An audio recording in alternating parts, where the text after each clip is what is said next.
Pihak Universitas Sriwijaya menyayangkan aksi perkelahian yang melibatkan mahasiswa didiknya yang menjadi dokter koas hingga viral di media sosial. Pihak Unsri juga menyatakan akan menindak tegas kejadian tersebut. Dekan Fakultas Kedokteran Universitas Sriwijaya, Dr. Sarif Hussein, menyayangkan perkelahian antara dua pria yang salah satu di antaranya merupakan dokter koas yang terjadi di toko kue di Jalan Demang Lebar Daun, Palembang, Sumatera Selatan. Kedua pria yang berkelahi salah satunya merupakan peserta didik Fakultas Kedokteran Universitas Sriwijaya dalam program profesi dokter dengan pendidikan utama di Rumah Sakit Siti Fatimah bernama Muhammad Lutfi. Muhammad Lutfi dianiaya oleh sopir dokter koas Lady Aurelia Pramesti terkait jadwal jaga di libur Nataru. Usai mendapat laporan perkelahian, pihak fakultas langsung mengadakan rapat koordinasi untuk meminta pada rektor memproses insiden tersebut. Setelah kami menerima laporan tersebut pada hari kemarin, telah juga kami lakukan, telah kami dapatkan kronologi alur cerita yang sebenarnya terjadi dari laporan baik dari saksi anak-anak kami yang ada di tempat kejadian. Setelah itu kami lapor ke rektor, ya, dan kami bersurat pada pagi hari ini juga, ya, kami minta kepada rektor proses yang semestinya. Sementara Divisi Humas Rumah Sakit Siti Fatimah menjelaskan jika perkelahian terjadi saat kedua dokter koas tersebut berada di luar jam tugas. Jadi memang kita membenarkan bahwa kita menjadi lahan saat ini, menjadi lahan praktek mereka profesi dokter atas kedua mahasiswa tersebut, koas tersebut. Tetapi untuk masalah kejadian tersebut itu di luar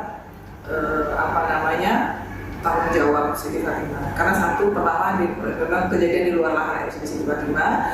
Kedua, masalah yang menjadi pemicu di dalam hal ini itu memang betul diatur oleh anak-anak sendiri.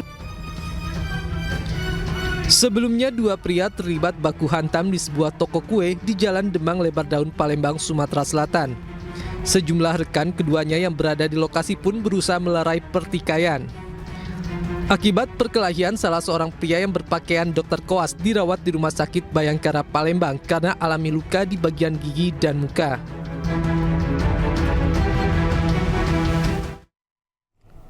Sementara itu, pelaku penganiayaan terhadap dokter koas di Palembang, Sumatera Selatan dilaporkan ke polisi.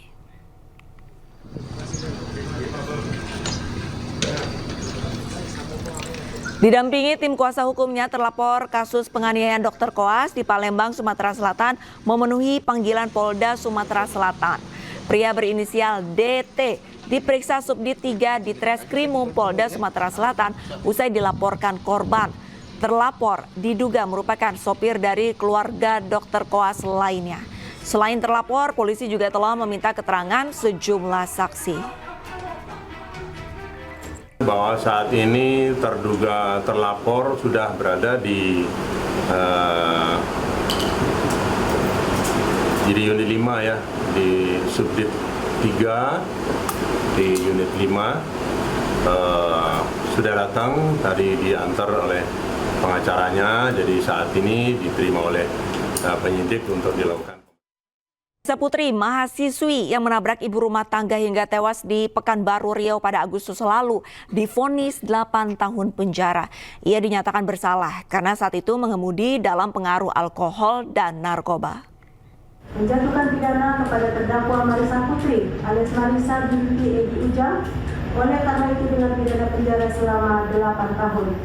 Menjatuhkan pidana tambahan kepada terdakwa Marisa Putri alias Marisa binti Edi Ujang berupa pencabutan surat izin mengemudi SIM A atas nama Marisa Putri alias Marisa binti Edi Ujang selama 2 tahun terhitung sejak selesai menjalani pidana.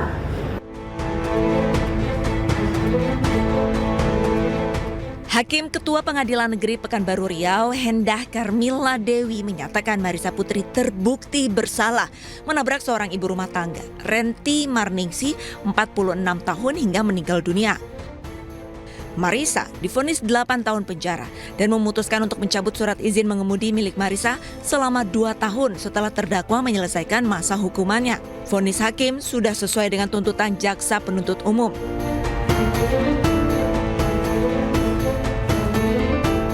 Terkait dengan putusan tersebut, Marisa Putri menyatakan menerima setelah berdiskusi dengan kuasa hukumnya. Sebelumnya, pada Agustus lalu, kecelakaan maut terjadi di Jalan Tuanku, Tambusai, Pekanbaru Riau.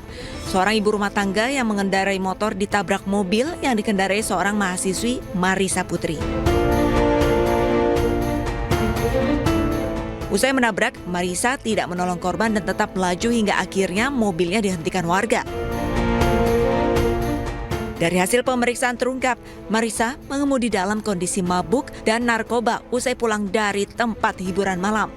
Marisa mengaku tidak sadar telah menabrak korban dan meminta maaf kepada keluarga korban.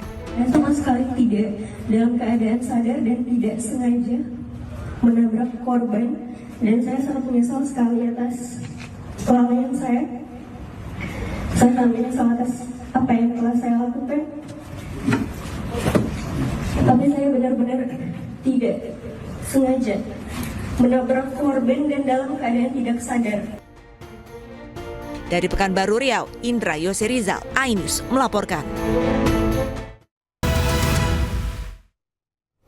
Halo pemirsa, masih di iNews yang bersama saya Pram Senjaya, dan kita ke informasi selanjutnya pemirsa. Warga Kediri, Jawa Timur digembarkan atas temuan satu keluarga yang keracunan makanan. Salah satu korban yang masih berusia 2 tahun pun meninggal dunia. Dari hasil pemeriksaan, polisi diduga mereka sengaja berupaya mengakhiri hidup akibat terjerat pinjaman online.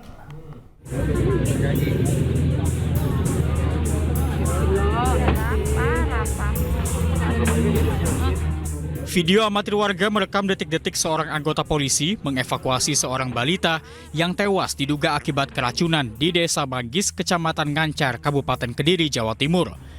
Ayah, ibu, dan kakak korban juga ditemukan terkulai lemas.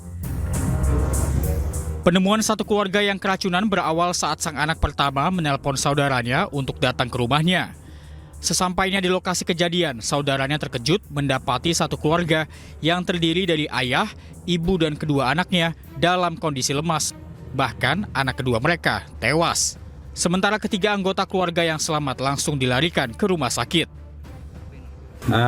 Sampai saat ini korbannya yang meninggal satu orang, anaknya yang paling kecil, usianya sekitar 2 tahun, terus yang usia 5 tahun. Tadi sekitar jam 11 kami larikan ke rumah sakit, terus kita jadikan satu sama orang tuanya. Dari hasil penyelidikan, polisi mengatakan bahwa para korban sengaja berupaya mengakhiri hidup lantaran terjerat pinjaman online dan mendapatkan teror penagihan secara terus-menerus hingga menyebabkan stres. Sang ibu, Minatun, yang membeli racun tikus kemudian mengatakan kepada suaminya, Danang, jika akan mengakhiri hidupnya. Selanjutnya, Danang mengatakan untuk minum racun bersamaan lantaran takut jika nantinya dituduh membunuh istrinya. Untuk keracunan itu begini mas, itu dari keluarga kita sinyalir terlilit pinjol. Karena terlilit pinjol, terus akhirnya dia bingung, terus berniat mengakhiri hidupnya. Nah itu yang berinisiatif menurut informasi awal, karena memang itu si terduga pelaku, karena kita masih terduga masih karena belum kita lakukan pemeriksaan. Itu si istrinya, karena yang beli racun tikusnya itu istrinya, dibeli di wilayah Ngancar sana, dari dekatnya Polsek, itu belinya hari Kamis siang. Terus malamnya itu bilang sama suaminya, kalau dia mau istilahnya mengakhiri hidupnya. Terus suaminya bilang gini, ya kalau gitu bareng-bareng aja, nanti dikira malah saya yang membunuh kamu, intinya seperti itulah intinya. Atas peristiwa ini, sang ibu Minatun dijerat dengan Undang-Undang KDRT yang menyebabkan kematian. Sementara untuk kondisi sang ayah dan ibu sendiri, saat ini masih kritis dan menjalani perawatan secara intensif di Rumah Sakit SLG. Dari Kabupaten Kediri, Jawa Timur, Afnan Subagio, iNews melaporkan.